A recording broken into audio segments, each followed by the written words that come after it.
ત્યારે મહત્વના સમાચાર મળી રહ્યા છે। એક બાજુ ભગવાન જગન્નાથની રથયાત્રા પ્રયાણ કરી રહી છે, ત્યારે બીજી બાજુ મેઘરાજાએ પણ સૌરાષ્ટ્રમાં અડ્ડો જમાવ્યો હોય તેમ ગીર સોમનાથને ભીંજવી રહ્યા છે। ગીર સોમનાથના કોડીનારમાં ઉપરવાસમાં વરસાદના પગલે શિંગવાડા નદીમાં પૂર આવ્યું છે।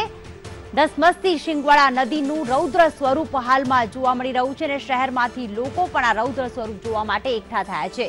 તો ગીરમાંથી નીકળતી ઘાતરવાળી નદીમાં પણ પાણીની આવક થઈ છે। ઘાતરવાળી નદીનું પાણી જામવાડાથી શિંગવાડા નદીમાં ભળતા શિંગવાડા નદીમાં હાલમાં પૂર આવ્યું છે। સૌરાષ્ટ્રમાં 48 કલાકની ધોધમાર વરસાદની આગાહી કરવામાં આવી હતી અને આજે આગાહી પ્રમાણે જ આજે સવારથી જ ગીર સોમનાથને મેઘરાજા ભીંજવી રહ્યા છે। શિંગવાડા નદીના આપ દ્રશ્યો જોઈ રહ્યા છો કે બે કાંઠે તો વહેતી થઈ છે, પરંતુ સાથે સાથે પૂર પણ આવ્યું છે।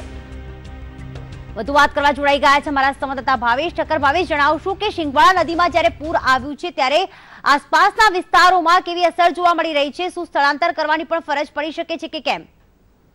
જી પ્રીતિ, હું તમને જણાવી દઉં તો મેઘરાજાની છેલ્લા 3 દિવસથી ગીર સોમનાથમાં ધમાકેદાર એન્ટ્રી થઈ છે। ત્યારે વાત કરવામાં આવે તો કોડીનારનું જે શિંગોડા નદી છે તેમાં ઘોડાપુર આવ્યું છે। ઉપરવાસમાં ભારે વરસાદના કારણે પાણીનો ધસમસતો પ્રવાહ ના કારણે ઘોડાપુર આવ્યું છે। ઘોડાપુર જોવા માટે લોકો એક બંને ખાતે નદી વહેતી થતા લોકોના ટોળે જોવા માટે ઉમટ્યા છે।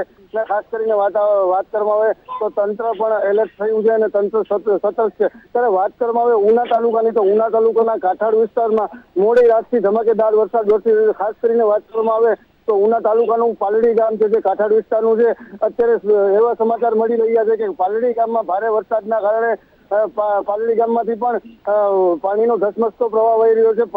ગામ પાણીમાં ગરકાવ થયું છે।